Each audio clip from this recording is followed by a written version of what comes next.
오늘은 마태복음 8장 14절에서 17절까지의 말씀을 한번 보도록 하겠습니다. 자, 한번 다 같이 한번 하나님 말씀 보도록 하겠습니다.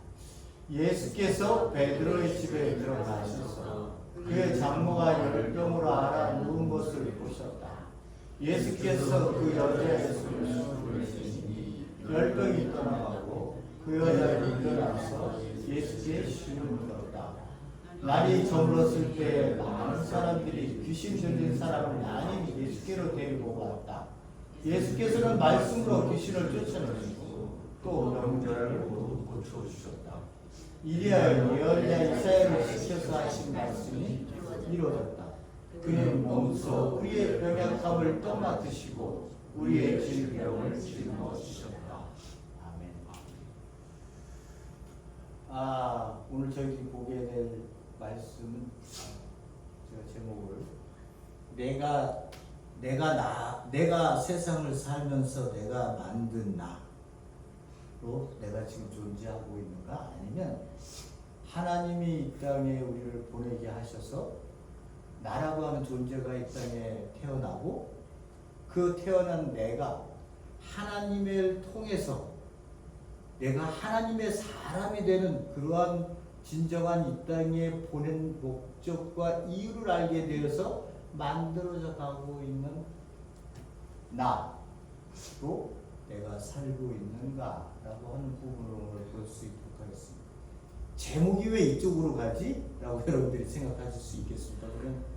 저는 봤습니다만은 귀신 쫓아내는 일들을 봤습니다만은 앞에서 봤습니다만 또 열병을 고치시는 예수님의 그 베드로 장모의 모습을 본문으로 삼았습니다만 결국은 하시고자 하는 얘기는 그 뒷면에 이야기가 하나님의 예수님의 이야기가 있습니다. 오늘 저희들이 그 부분을 보도록 하겠습니다. 어머니 항상 어머니의 날은 항상 제가 많이 드신 분이나 드시지 않은 분이나 모두에게 항상 마음이 찡한 날이죠. 어머니의 자리를 지키시기 위해서 얼마나 이 세상 속에서 힘들고 고단한 일들을 어머님들이 많이 하셨습니까? 그 모든 삶의 모든 것들이 자식들을 위해서 또는 그 가정을 위해서 희생하신 그 희생이 바로 사랑 아니었습니까?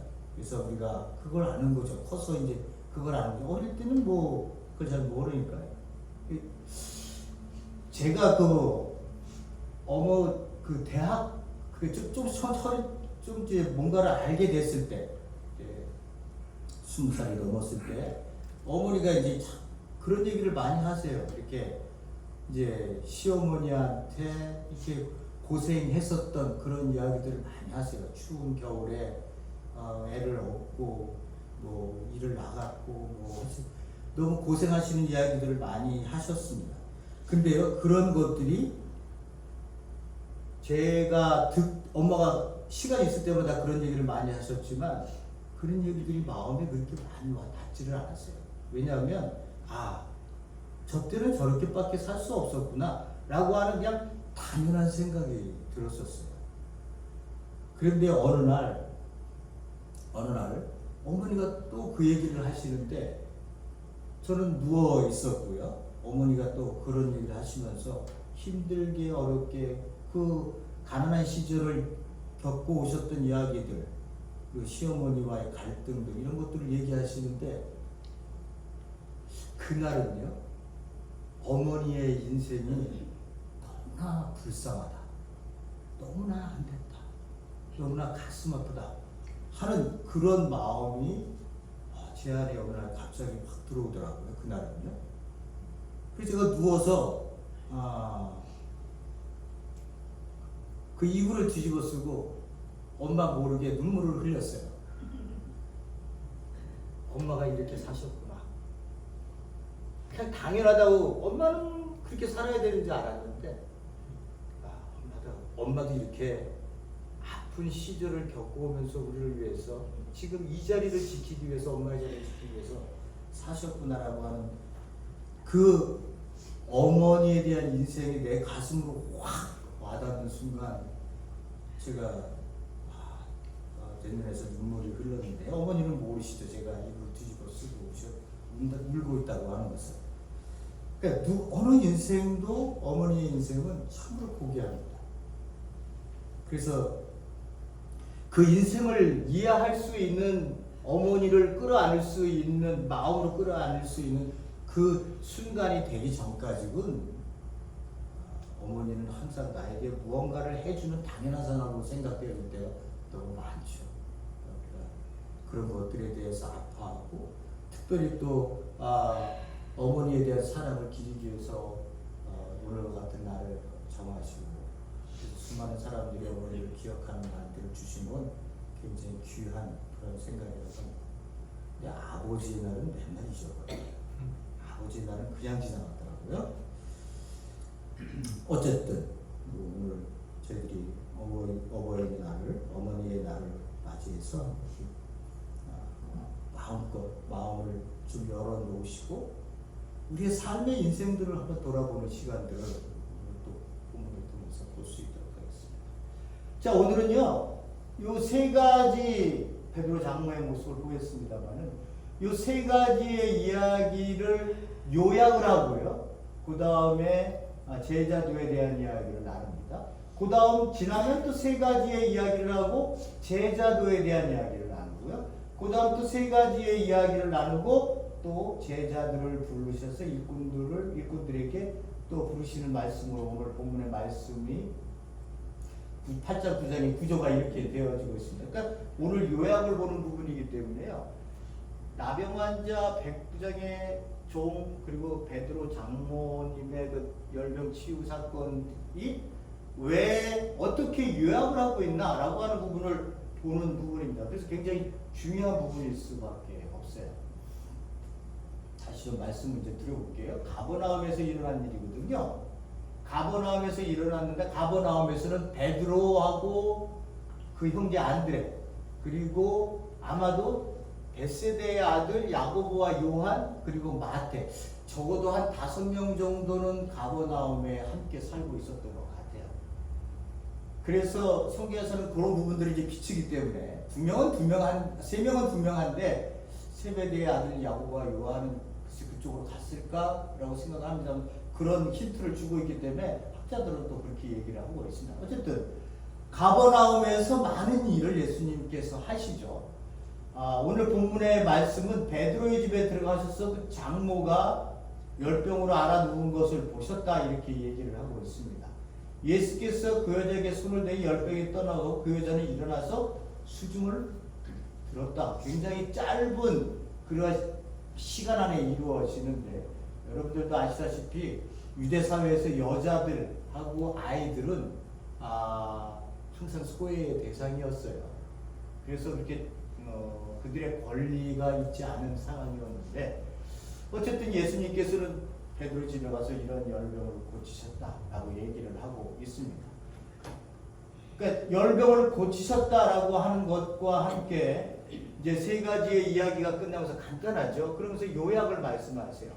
날이 저물었을 때에 많은 사람들이, 귀신 들린 사람들을 많이 예수께로 데리고 왔다. 예수께서 말씀으로 귀신을 쫓아내시고 또 병자를 모두 고치셨다, 이렇게 얘기를 하고 있습니다.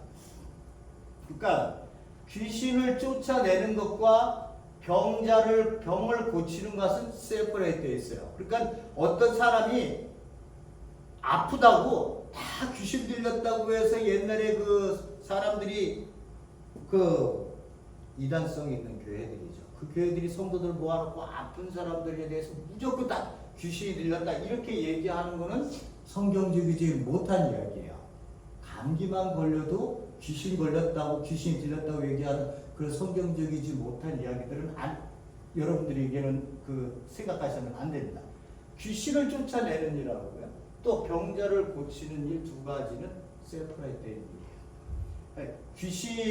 귀신을 쫓아내고 병자를 고치는 이런 일들이 많이 예수님께서 하셨다라고 하는 것을 요약으로 앞에 세 개의 그 기적의 이야기를 하신 거고요.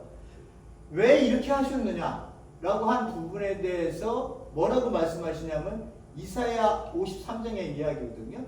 예언자 이사야 53장의 이야기의 말씀을 이루셨다라고 이렇게 얘기를 하고 말씀을 하고, 이루시기 위해서 이 말씀, 이 병자들과 귀신들을 낫게 하고 쫓아내셨다라고 하는 거예요. 이사야 53장은 여러분들 다 잘 아시다시피 고난받는 종에 대한 이야기를 나누는 부분이거든요. 그러면서 뭐라고 말씀하시냐? 몸소 우리의 병약함을 떠맡으시고 우리의 질병을 짊어지셨다. 이렇게 얘기하시고 계십니다. 그러니까 예수님이 떠맡으시고 짊어지셨다. 그러니까 인간의 고통을 대신 짊어지셨다라고 하는 의미로 오늘 본문의 말씀을 주고 계시는 거예요. 굉장히 이 부분이 중요한 말씀인 거죠. 예수님이 돌아가시고 난 이후에요, 예수님에 대한 평가를 한 그러한 그 두 군데가 있습니다. 이렇게 얘기를 하잖아요. 예수님이 진짜 그때 살았어, 안 살았어? 역사적 실존 인물이야, 아니야? 이렇게 얘기하는 사람들이 많거든요. 근데 그 정말로 역사적인 인물이다라고 하는 것을 증거할 수 있는 그러한 이야기가 두 군데 나오는데, 유대인 역사학자, 1세기의 역사학자였던 요세푸스라고 하는 사람이 있습니다. 요세푸스가 뭐라고 얘기하느냐? 예수에 대해서. 그는 예수님을 믿는 사람 아니에요. 역사학자라고 말씀을 드렸습니다. 이때 즈음 굳이 그를 사람이라고 불러야 한다면 지혜로운 예수가 살았다. 그는 경이로운 일들을 행하였다. 이렇게 얘기하고 있어요. 이 경이로운 일을 행했다고 하는 게 뭐예요? 이런 일들을 예수라고 하는 자가 행했다. 이렇게 얘기하고 있습니다.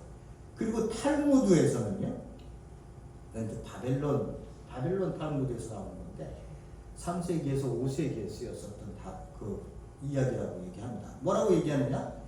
예수님을 뭐라고 얘기하냐면 마술을 행했고 이스라엘을 배교하도록 미혹했기 때문에 처형을 당했다. 이렇게 얘기를 하고 있습니다.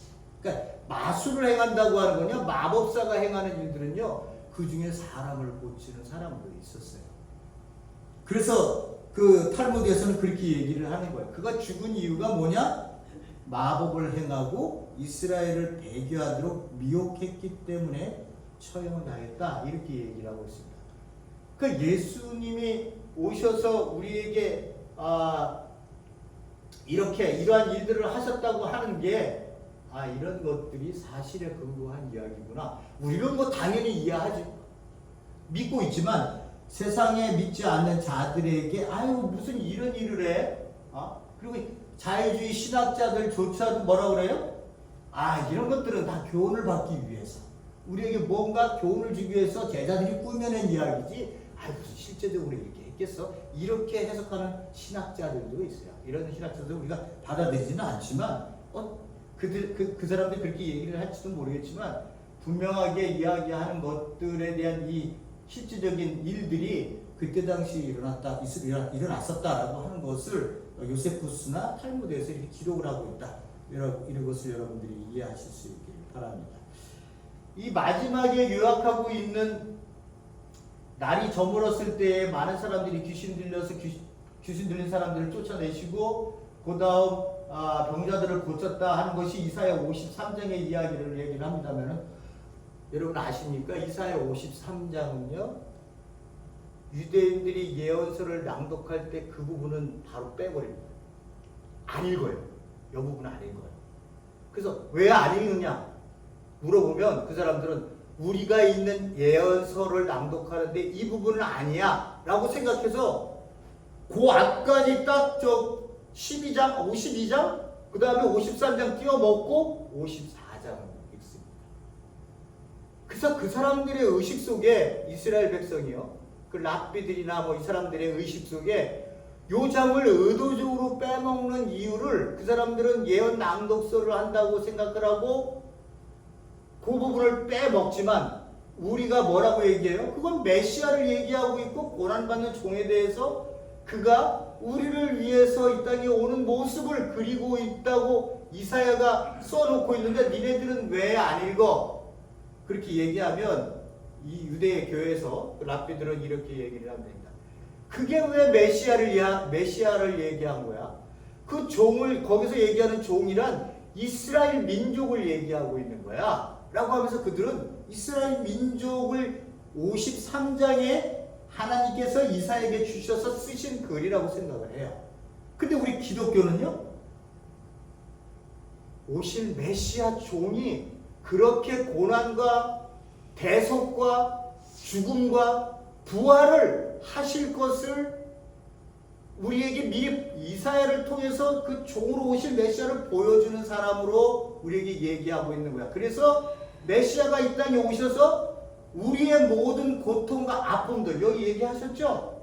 이 병약함과 우리의 질병을 떠맡으시고 짊어지시는, 고통을 짊어지시고, 그래서 그가 죽음을 통해 대속을 하시고 그가 부활을 하심을 통해 하나님의 아들이라는 것을 인정하게 하는 그러한 구약에 우리에게 주신 그 메시아상을 우리에게 얘기하고 있는데 니네들은 왜 그 부분을 띄어먹고 그 부분은 왜 안 읽는 거야?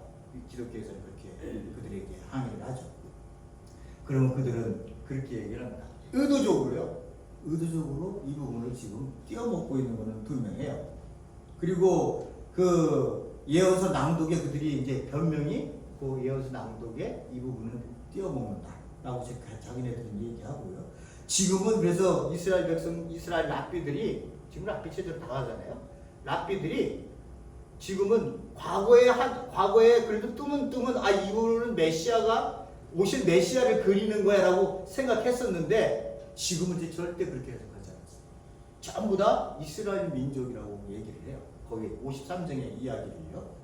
그래서 기독교와 유대교가 보는 53장의 관점이 한쪽은 이스라엘 민족, 우리는 기독교는 메시아 이렇게 해석을 해서 가고 있다고 하는 것을 여러분들이 조금 아셨으면 좋겠습니다.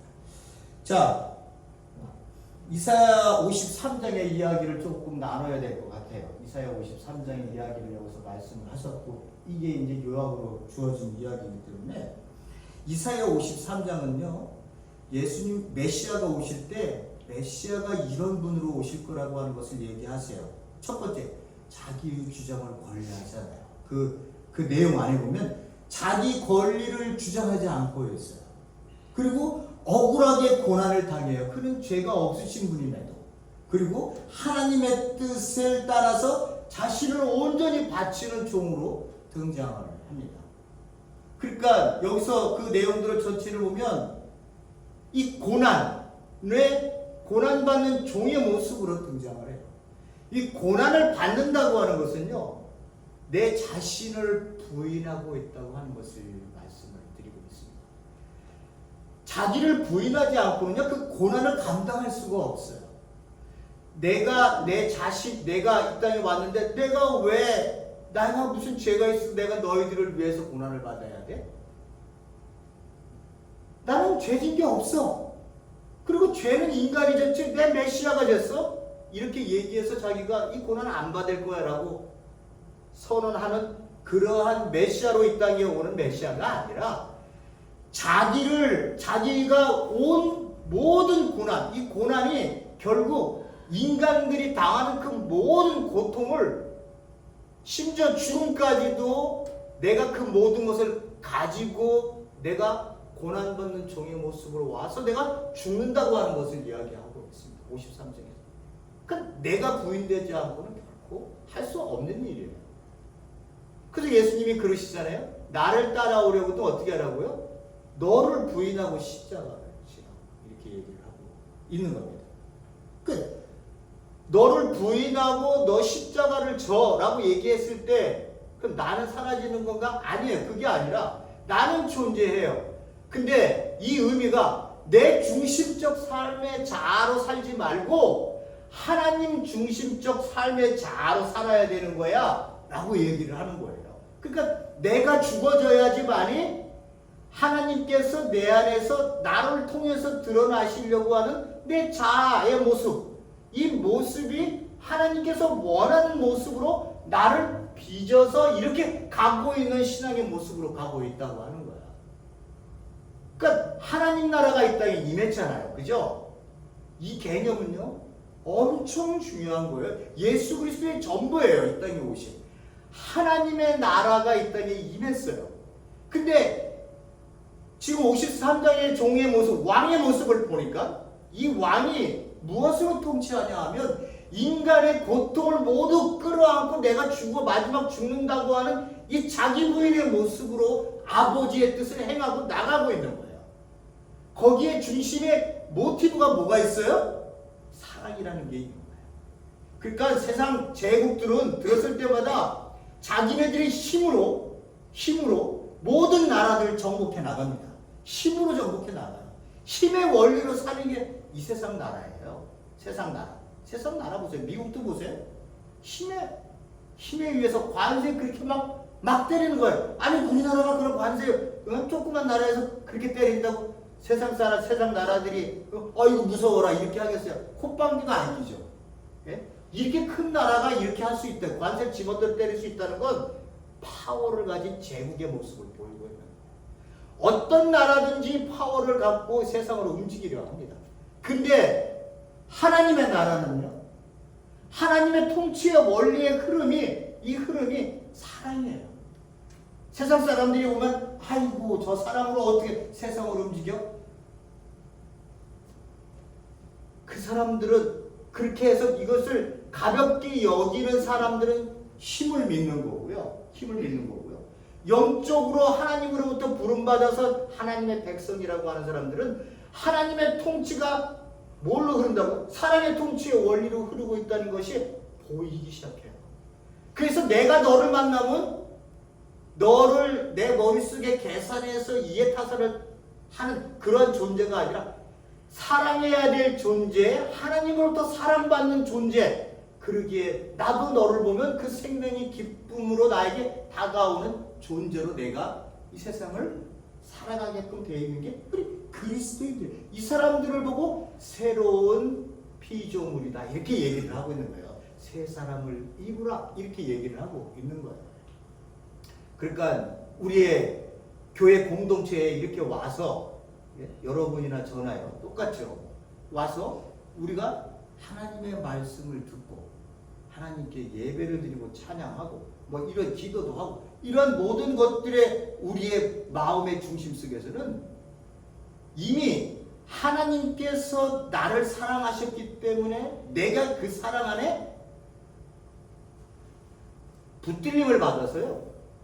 이제 정말 하나님이 세상이 원해서 또는 내가 원해서 만들어지는 내가 아니라 하나님이 나를 통해서 내가 정말 도달하기를 원하는 그 나의 모습을 하나님이 만들어가지. 하나님. 근데 예수 그리스도께서도 자기 자신을 부인하고 그 십자가를 지셨던 것처럼 우리도 우리 자신을 내 자아를 십자가에 못 박고 우리가 아버지께서 원하시는 그 뜻을 행하기를 위해서 내 자신이 비워지면 아버지께서 나를 도자기를 구워서 마음대로 이렇게 구워 가시는 모습처럼 우리가 그런 모습으로 빚어져서 아버지가 원하는 모습에 그 내가 나온다는 거예요. 이게 우리 그리스도인들이 교회에 와서 종교적인 행위를 아무리 많고 많은 사람들이 아무리 많아도요, 무슨 프로그램을 아무리 많이 돌려도요, 공부하고 듣고 이런 것들로 되어질 수 있는 게 아니에요. 이런 것들은요 하나님께서 나를 부르셔서 나에게 새로운 생명, 예수 그리스도를 죽임을 통해서 나에게 준 이 생명에 대한 고귀함이 내게 얼마나 큰 은혜와 함께 얼마나 큰 사랑으로 우리를 품으셨으면 이렇게까지 하셨을까라고 하는 이 내 삶의 뿌리들을 흔드는 문제거든요. 이런 것들로 내게 다가오지 않는 이상은요, 교회에 아무리 큰 교회를 가시고 여러분들이 아무리 성경을 많으시고 많이 읽으셔서 뭐 100독을 하든 200독을 하든 그런 것들을 통해서 뭐 유의가 있겠죠.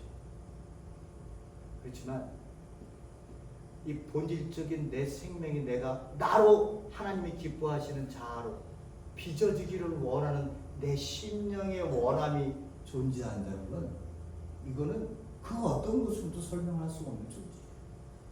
설명을 할 수가 없어요.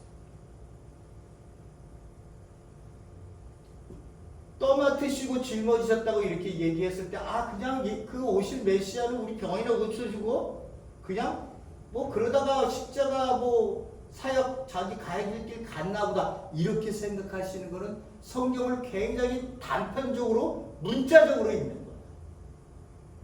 하나님의 말씀은 인격이 들어있기 때문에 그 말씀을 읽으면 그 말씀 뒤편에 갖고 계신 아버지의 마음을 꼭 읽으셔야 돼요. 아버지가 왜 이런 일을 우리를 위해서 하셨을까? 그 중심은 살아있죠. 그래서 이 고귀한 인격을 만나면 내 이 작은 인격과 고귀한 인격이 만나잖아요. 그러면 누가 이 고귀한 인격 앞에서 이 작은 인격이 고개 빳빳이 들고 그랬어요. 당신은 고귀하시군요. 이렇게 하시는 분이 어딨어요? 그 고귀한 뜻에 고귀한 인격에 이미 담아놓으시는 거예요. 여러분들이 존경하는 사람을 만나면 말이 많아져요? 아니면 듣기를 원하세요? 세상 사람들도 자기보다 인격이 높은 사람을 만나면 어떻게 해요? 그 말씀을 듣기를 원하죠. 내가 하고 싶은 얘기가 얼마나 이 낮은 인격에서 나오는지 몰라요. 그래서 여러분들이 기도하실 때 우리의 필요를 따라 우리가 많은 것을 하나님께 기도하면서 아버지 앞에 매일 나가지만 결국은 10가지로 아버지 앞에 나갔으면 다음에는 8가지로 줄어들고 8가지가 5가지, 5가지가 2가지, 나중에는 당신의 뜻대로 해주세요 라고 하는 그 과정으로 우리가 나가요. 아직도 10가지인데 10년 전에도 10가지인데 아직도 지금도 10가지야. 내 문제 해결하기 위해서 그 교회를 다닙니까? 우리의 인생 문제 해결해 주세요. 아버지, 저도 열심히 노력해갖고 열심히 자기 개발을 해서 이 세상 사람들이 원하는 거예요. 그나마 이건 다행인 거예요.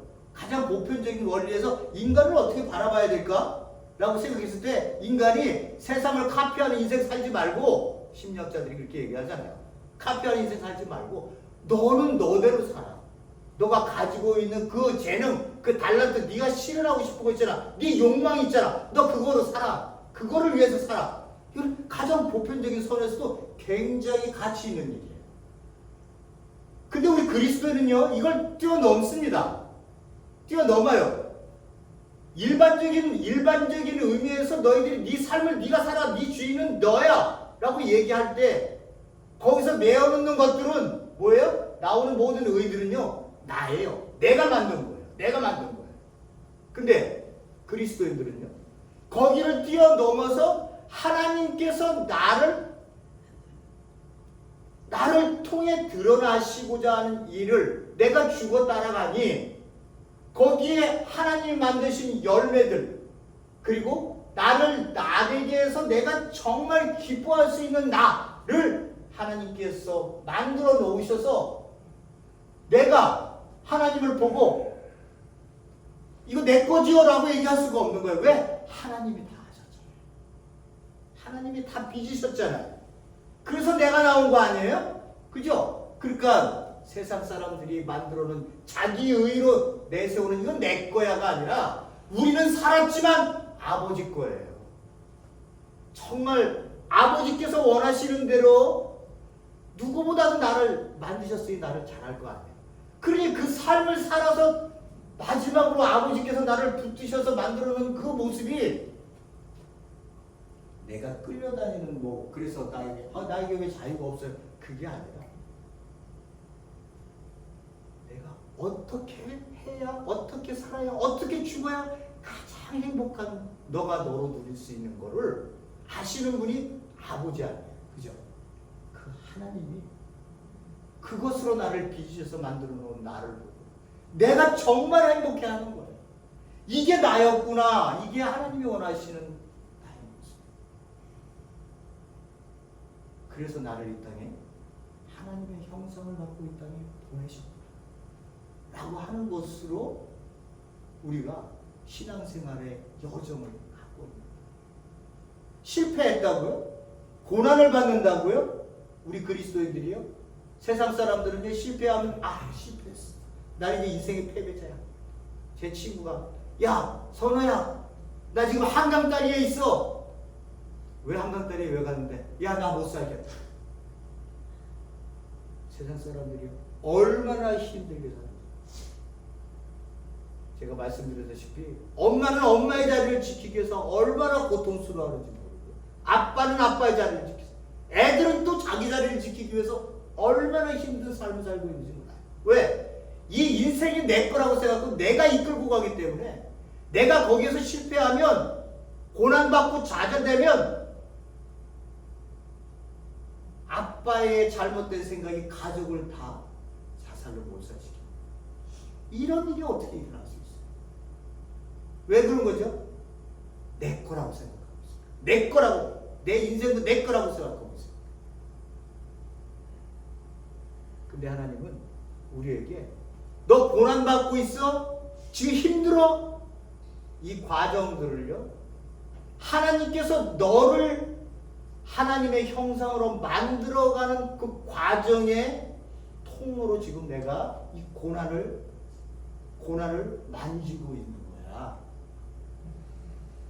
그러니까 너희들은 세상 사람들처럼 세상 사람들처럼 고난 당한다고 얘기하지 말고 하나님이 나를 지금 직접 이 고난을 통해 나로 하여금 정화하게 만들고 아버지의 형상으로 아버지께서 만드신 나의 모습의 형상, 하나님의 형상으로 나를 지금 그 길로 인도하시는 모습으로 우리를 지금 이 고난 속에 나를 이끌고 있는 거야. 예수 그리스도께서 떠맡으시고 질병을 지으시고 자기를 부인하고 아버지께 가는 이 고난의 길을 가셨던 것처럼 우리 그리스도인들도 그 길을 가고 있는 거예요. 그러니까 예수를 따르는 자들이라고 얘기를 하잖아요. 그죠? 이렇게 우리가 세상 사람들이 가지고 있는 그 세상적 삶, 그리고 하나님의 나라가 이 땅에 임했기 때문에 하나님의 백성이 이 땅에 어떻게 살아야 되는지에 대한 삶, 이것들을 여러분들이 확실하게 구별을 하셔야 돼요. 그러니까 말씀을 읽고 말씀을 그냥 표면적으로 읽어서 끝내지 마시고요. 표면적으로 끝내지 마시고요. 이 말씀에 하나님이 깊은 인격으로 나에게 말씀을 걸어오실 때는 내가 마음을 열고요. 그것이 무엇인가를 하나님 안에서 그 높은 인격에서 말씀하시는 내 인격은 적고 들으세요. 그래서 그 마음을 만나셔야 돼요. 마음. 그래야 제가 어머니의 마음을 만났을 때 눈물이 났다고 얘기했잖아요. 그 전에 눈물 안 났어요.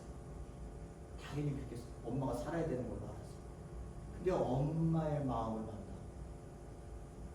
그래서 내 마음에서 눈물이 흘렀던 것으로 우리가 아버지가 하늘에 계신 우리 아버지가 얼마나 우리 가정 그리고 이 세상 사람들 얼마나 사랑하고 계신지를 그 마음을 만나게 하시기 위해서 말씀을 주고 계세요.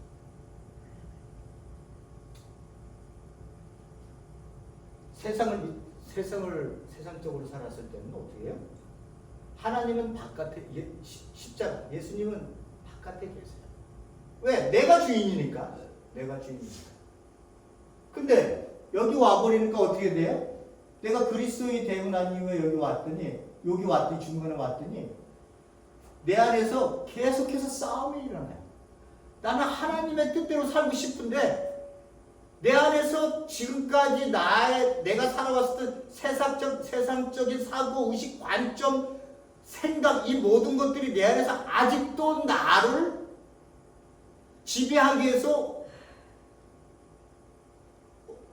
뭐라고 그러죠? 또아리를 틀고 있는 뱀처럼요. 내름내름 나를 자꾸만 넘어가려고. 근데 내 마음 한구석에서는 내가 그리스도인이 되기 때문에 이제 그리스도인으로 살기를 원하는 그 아버지의 말씀대로 살기를 원하는 마음이 또 있는 거거든요. 그러니까 그 싸움에서 우리가 항상 위기를 겪을 때가 있다는 거예요. 이상하다고 생각하지 마시고, 이상하다고 생각하지 마시고, 그런 일들이 생겨서 내가 졌을 때, 내 안에 이런 모습들이, 그러니까 내가 졌을 때는 어떻게 했겠어요? 내 욕심이 드러났던 때를 얘기할 거예요. 내가 원하는 것, 그러니까 아버지가 원하는 것은 내가 비워줘야 되는데 내가 원하는 것이 있거든요. 그것이 욕심이 되어서 절제되지 않고 나오면 그것은 반드시 지게 되어 있는 싸움을 하고 있는 거죠. 그래서 나사렛 교단에서 이번에 이 얘기를 하실 때 우리 장로교도소는 이렇게 얘기하지는 않는데 어쨌든 크게 봤어요. 여기는 믿지 않는 자라면 여기는 믿는 사람. 이제는 누가 왕이세요? 내 안에 누가 계세요? 예수 그리스도가 계세요. 그거를 인정하셔야 돼요. 그래서 그분이 원하시는 일을 나는 하기를 원한다고 하는 나의 자발적인 고백이 내 안에서 나와야 돼요. 그래도 힘든데 그 기도조차도 안 하고 그냥 막 사실 굉장히 힘든 싸움을 살아갈 수밖에 없어요. 그러니까 지금의 여러분들이나 저는 어떤 모습이에요? 이 모습으로 와 있는 거예요. 완벽하지 않아요? 완벽한 나는 하나님 나라가 완성되어졌을 때 그때는 더 이상 내가 이 바닥에 있는 내가 이 땅에서 겪었던 그 모든 그 트러블들, 문제들 이런 것들에 대해서 완전히 해방하는 날이 예수 그리스도께서 오시는 날인 거죠. 이 날이 확실하게 이 단계로 넘어갈 수 있는 그러한 날을 우리가 성화의 과정에 있다. 우리가 성화의 과정에 있다. 완전히 성화되어진다면 이렇게 되어질 것이다라고 하는 것을 우리에게 얘기하고 있습니다. 신학적으로요. 자, 그래서 여러분들에게 이 말씀을 드렸던 거고요. 제가 여러분들에게 다시 한번 말씀을 드리고 싶은 것은 이런 의미예요.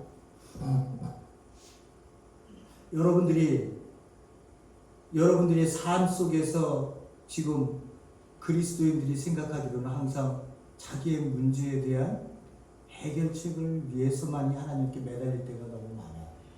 인간의 연약함 때문에 나올 수 있는 분명한 모습이긴 합니다만 그 고난 뒤에 숨겨져 있는 아버지의 뜻을 볼 수 있는 여러분들이 되실 수 있기를 저는 원하는 거죠. 그거 제가 원하는 게 아니라 아버지께서 원하시는 거죠. 그래서 이 지금에 보여지는 이 틀을 보시지 마시고요. 내가 가지고 있는 이 틀을 깰 수 있는 사람이 되세요. 이 틀을 열으셔야 빛이 들어와서 나로 하여금 그 벽 너머에 계신 하나님을 볼 수 있죠. 그 모습을 보실 때 여러분들이 이 세상을 보는 눈이 생겨요. 세상을 보는 눈. 아직도 내가 내 노력으로 내 자기 개발로 무언가를 만들어서 내 자신을 만들려고 하지 마시고 내가 죽어져서 내가 하나님 앞에 아버지의 원하시는 형상대로 피어나기를 원합니다. 그 뜻이 이루어지기를 원합니다. 라고 하는 기도를 아침에 그리고 주무실 때 항상 이 기도로 우리의 삶이 사라지기를 원해요. 그러면 여러분들이 기도했었던 그 모든 부분들, 문제 때문에 했었던 그 모든 부분들이요, 하나님 앞에 얼마나 인격적으로 낮은 아직 초보의 어린 아이의 모습으로 기도를 드렸었나? 라고 하는 것을 여러분들이 깨닫게 됩니다.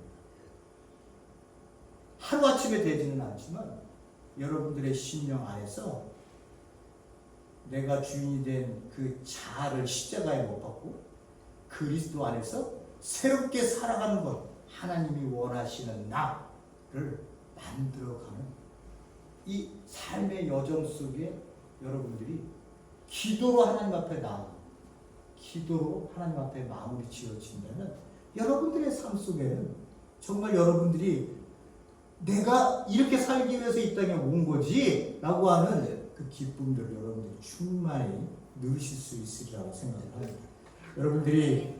여러분들이 세상 속에서 힘들고 어려운 일이 있을 때마다 그 너머에 계신 하나님 보실 수 있기를 간절히 원하면서 오늘 본문의 말씀을 듣도록 하겠습니다. 고맙고 감사하신 하나님 아버지, 하나님, 우리는 우리 앞에 문제들을 닥쳤을 때 우리는 그 너머에 계신 하나님을 보지 못합니다. 예수 그리스도는 자기가 죽음 앞에 닥쳤을 때 무릎을 꿇고 아버지의 뜻대로 되기를 원한다라고 얘기했습니다. 우리는 쉽게 그런 얘기를 할 수는 없지만 우리의 마음속에 그렇게 닮아지고 싶어요라고 하는 우리의 마음은 가질 수 있어요. 이 기도를 하나님 앞에 할 수 있게 하시고 우리 옆에 있는 어머니가 나에게 주신 그 사랑 너무나도 귀하고 소중하고 그렇지만 그 사랑은 인간이기 때문에 제한되어져 있지만 그 너머에 계신 하나님은 무조건적인 사랑으로 우리를 품고 계시다고 하는 이 엄청난 사랑을 우리 심령 속에 누리게 하시고 그것을 맛볼 수도 있게 하시고 그것을 전달할 수도 있는 내 삶으로 전달할 수도 있는 그러한 우리 성도님들 될 수 있기를 간절히 소원하며 예수님으로 기도했습니다.